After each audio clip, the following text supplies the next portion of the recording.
Hey guys, welcome back to my YouTube channel. নমস্কাৰ বন্ধুসকল, মই মোৰ YouTube চেনেললৈ আপোনালোক সকলোকে স্বাগতম জনাইছো। Then guys, আজি মই আপোনালোকৰ লগত শ্বেয়াৰ কৰিবলৈ ওলাইছো মানুহে জীৱনত কেনেদৰে সফল হ'ব পাৰে। মানুহে জীৱনত কেনেদৰে সফলতা অৰ্জন কৰিব পাৰে। ইয়াৰ বিষয়ে মই আজি আপোনালোকৰ লগত পাতিবলৈ আহিছো।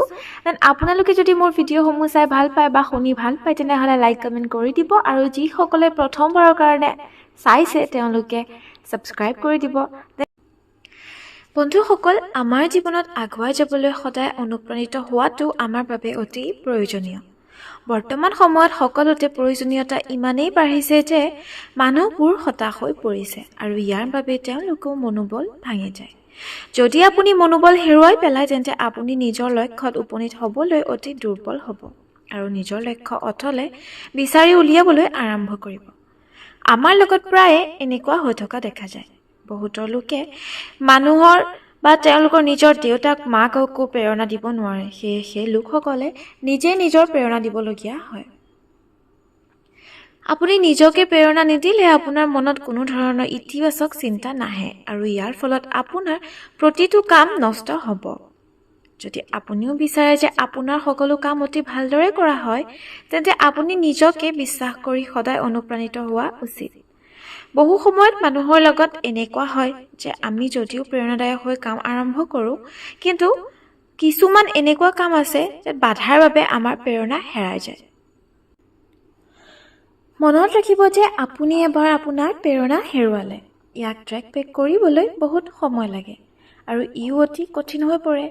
আপুনি চিন্তা কৰাৰ প্ৰয়োজন নাই, কাৰণ মই এই ভিডিঅ'টোত আপোনাক সদায় অনুপ্ৰাণিত হৈ থাকিবলৈ বহুতো প্ৰেৰণাদায়ক টিপছ ক'বলৈ ওলাইছোঁ। যদি আপুনি আপোনাৰ জীৱনত সফল হ'ব বিচাৰে আৰু নিজকে অনুপ্ৰাণিত কৰি ৰাখিব বিচাৰে তেন্তে মোৰ এই ভিডিঅ'টো আপোনাৰ বাবে অতি গুৰুত্বপূৰ্ণ হ'বলৈ গৈ আছে। গতিকে এই ভিডিঅ'টো শেষলৈকে মন দি শুনি থাকিব। যদিহে মোৰ এই ভিডিঅ'টো চাই আপোনালোকে অলপ হ'লেও উপকৃত হয় তেনেহ'লে সকলোৱে সহায় হোৱাকৈ ইয়াক যিমান পাৰে সিমানেই শ্বেয়াৰ কৰি দিব যাতে মোৰ ভিডিঅ'টোৰ পৰা তেওঁলোকেও অলপ হ'লেও উপকৃত হয়। দেন গাইজ, এতিয়া আমি ক'বলৈ গৈছোঁ যে জীৱনত সফল হ'বলৈ আমি কি কৰিব লাগে। দেন গাইজ, ইয়াৰে প্ৰথমটো হ'ল উত্তেজিত হওক। যদি আপুনি সকলোকে কিবা এটা দেখুৱাব বিচাৰে আৰু জীৱনৰ পৰা হতাশা আঁতৰাব বিচাৰে তেন্তে সদায় উৎসাহেৰে কাম কৰি নিজৰ লক্ষ্যত উপনীত হওক। যদি আপুনি নিজৰ লক্ষ্যত উপনীত হ'বলৈ অনুপ্ৰাণিত অনুভৱ নকৰে তেন্তে আপুনি নিজৰ লক্ষ্যত প্ৰতিটো কাম কৰিবলৈ উৎসাহ নাপাব। আপুনি যদি সঁচাকৈ উৎসাহেৰে কাম কৰে তেনেহ'লে আপুনি প্ৰেৰণা অনুভৱ কৰিবলৈ আৰম্ভ কৰিব আৰু চাব তাৰপিছত সেই আপোনাৰ উৎসাহ আৰু প্ৰেৰণাৰে আপুনি নিশ্চিতভাৱে নিজৰ লক্ষ্যত উপনীত হ'ব। আপুনি লগতে নিজৰ লক্ষ্যত উপনীত হ'বলৈ আপোনাক সহায় বা উৎসাহ শক্তিলৈ ৰূপান্তৰিত কৰিব লাগিব। তেতিয়াহে আপুনি নিজৰ লক্ষ্যত উপনীত হ'ব। জীৱনত সফল হোৱাৰ দ্বিতীয়টো উদাহৰণ হ'ল, যদি আপুনি আপোনাৰ জীৱনত সফল হ'ব বিচাৰে তেন্তে আপুনি সদায় আপোনাৰ জীৱনৰ মাত্ৰ এটা লক্ষ্যৰ দিশ মনোবেশ কৰিব পাৰে বা উচিত। যদি আপুনি এটা লক্ষ্যত অতি মনোযোগ কেন্দ্ৰীভূত কৰে তেন্তে আপুনি আপোনাৰ লক্ষ্যত উপনীত হ'বলৈ অতি উৎসাহ আৰু নিয়ন্ত্ৰণেৰে কাম কৰিব পাৰিব। যদি আপুনি সঁচাকৈ নিজৰ লক্ষ্যত উপনীত হ'বলৈ কঠোৰ পৰিশ্ৰম কৰে তেন্তে নিশ্চিতভাৱে পাব বা পাৰিব। জীৱনত লক্ষ্যত উপনীত হোৱাটো সদায় মানুহৰ চিন্তাধাৰাৰ ওপৰতহে নিৰ্ভৰ কৰে। যদি আপুনি সম্পূৰ্ণ একাগ্ৰতা আৰু মন শান্ত কৰি নিজৰ চিন্তাধাৰাক নিয়ন্ত্ৰণ কৰে তেন্তে আপুনি নিশ্চিতভাৱে নিজৰ লক্ষ্যত উপনীত হ'ব। ইয়াৰে তৃতীয়টো হ'ল অনুপ্ৰাণিত হওক। আপুনি আপোনাৰ লক্ষ্যত ঘৰৰ ওচৰৰ নাইবা অঞ্চলৰ সৈতে জড়িত কোনোবা এজন জনা শুনা ব্যক্তিৰ পৰা প্ৰেৰণা ল'ব লাগে। আপুনি পাৰিলে সেই ব্যক্তিজনৰ জীৱনীখন পঢ়িব লাগে আৰু লগতে তেওঁ কোৱা প্ৰেৰণাদায়ক কথাবোৰ অনুসৰণ কৰিব লাগে। আকাংক্ষাই যিকোনো ব্যক্তিক অতি সহজে প্ৰেৰণা দিয়ে আৰু সেই ব্যক্তিজনে কোৱা সেই প্ৰেৰণাদায়ক কথাবোৰ যদি আপুনি আপোনাৰ জীৱনত কাৰ্যকৰী কৰে তেন্তে নিশ্চিতভাৱে মই ক'ব পাৰোঁ যে আপুনি সফলতা লাভ কৰিব। প্ৰেৰণা পাবলৈ হ'লে বহুত কিতাপ আলোচনী বা প্ৰেৰণাদায়ক ব্লগ আদি পঢ়িব লাগে। আপুনি ডাঙৰ মানুহৰ সংগ্ৰামী সফলতাৰ কাহিনীবোৰো পঢ়িব পাৰে যাৰ পৰা আপুনি প্ৰেৰণা লাভ কৰিব পাৰে। ইয়াৰে চতুৰ্থটি হ'ল প্ৰতিদিনে নিজৰ লক্ষ্যৰ কথা চিন্তা কৰক। আমি যিমানেই নহওক কিয় আমি নিজৰ প্ৰতিদিনে সেই বিষয়সমূহৰ ওপৰত নতুন নতুন কথা চিন্তা কৰা উচিত। যেনে মোৰ লক্ষ্যত উপনীত হ'বলৈ মই কি কৰিব লাগে, লক্ষ্যত উপনীত হ'বলৈ কি কৰিব লাগিব ইত্যাদি। যদি আপুনি প্ৰতিদিনে নিজৰ লক্ষ্যৰ বিষয়ে অলপ সময় উলিয়াই সেইবোৰৰ কথা চিন্তা কৰে, তেন্তে আপুনি ভাবি ল'ব নিজৰ লক্ষ্যত উপনীত হোৱাৰ দিশত আৰু এখোজ আগুৱাই গৈছে। লক্ষ্যত উপনীত হোৱাটো সহজ কথা নহয় বা সহজ কামো নহয়। লক্ষ্য এটা সপোনৰ দৰে, যিটো কেৱল আৰু কেৱল সপোনৰ দৰেই দেখা যায়। কিন্তু ইয়াক লাভ কৰিবলৈ বহুত কষ্টৰ প্ৰয়োজন হয়। বহু লোকৰ লক্ষ্য নিৰ্ধাৰণ কৰাত সময় খৰচ হয়, আৰু যিসকল লোকে বহুত গৱেষণা কৰি নিজৰ আগ্ৰহৰ অন্তত নিজৰ লক্ষ্য নিৰ্ধাৰণ কৰে, সেইসকল লোকে নিশ্চিতভাৱে নিজৰ জীৱন। ইয়াৰে পঞ্চমটো হ'ল সদায় নিজৰ লক্ষ্যত উপনীত হোৱাৰ বাবে কাম কৰি থাকক। নিজৰ লক্ষ্যত উপনীত হ'বলৈ হ'লে আপুনি সদায় প্ৰতিদিনে নিজৰ লক্ষ্যত উপনীত জড়িত কামবোৰ কৰিব লাগে। এতিয়া আপুনি আপোনাৰ সকলো কাম কৰিব লাগিব যিয়ে আপোনালোকৰ লক্ষ্যত উপনীত হোৱাত সহায় কৰিব।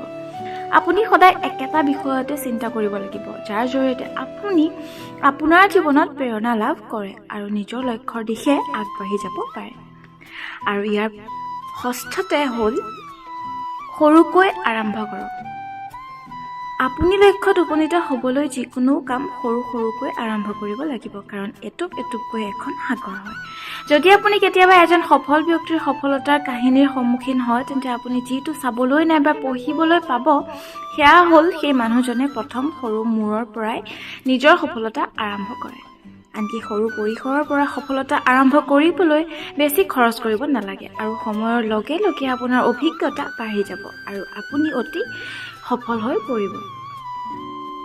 যদি আপুনি এটা সৰু বিন্দুৰ পৰা কাম আৰম্ভ কৰে, তেতিয়া আপুনি কেতিয়াও জীৱনত কোনো বিশেষ অসুবিধাৰ সন্মুখীন নহ'ব আৰু আপুনি আপোনাৰ প্ৰেৰণা হেৰুৱাব নোৱাৰিব।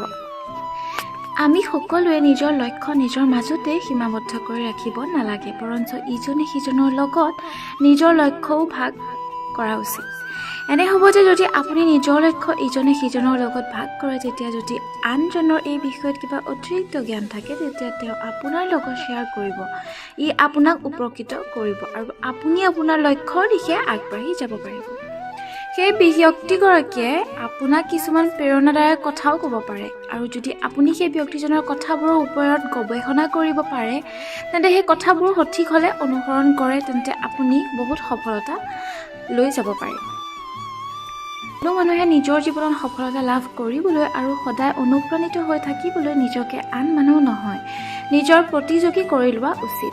যদি আপুনি নিজকে নিজৰ জীৱনত প্ৰতিযোগী কৰি লয়, তেন্তে সদায় আপুনি সুখী আৰু ব্যক্তিগতভাৱে ব্যৱসায়ত সফল হৈ যাব পাৰিব। এয়াই নহয়, আপুনি আপোনাৰ জীৱনতো অনুপ্ৰাণিত হৈ থাকিব পাৰিব। আশা কৰোঁ এই ভিডিঅ'টোৰ পিছত আপোনালোকে নিশ্চয় ভালদৰে বুজি পাইছে যে ভাল মানুহ হোৱা উপায় জীৱনত সফল হোৱাৰ কাহিনী, ভাল মানুহ কেনেকৈ হয়, নাইবা জীৱনৰ আশাবোৰ কেনেকৈ সম্পূৰ্ণ কৰিব পাৰি। এনে গুৰুত্বপূৰ্ণ তথ্য দিবলৈ বহুত কষ্টৰ প্ৰয়োজন হয়। গতিকে যদি আপুনি এই ভিডিঅ'টো চাই ভাল পাইছে, তেনে দুনাই অনুৰোধ কৰিছোঁ যে শ্বেয়াৰ কৰি দিব, আৰু যিসকলে প্ৰথমবাৰৰ কাৰণে মোৰ চেনেলটো চাইছে তেওঁলোকে ছাবস্ক্ৰাইব কৰি দিব এনেধৰণৰ নতুন নতুন ভিডিঅ'সমূহ পাবলৈ। দেন গাইজ, এতিয়া মই বিদায় লৈছোঁ।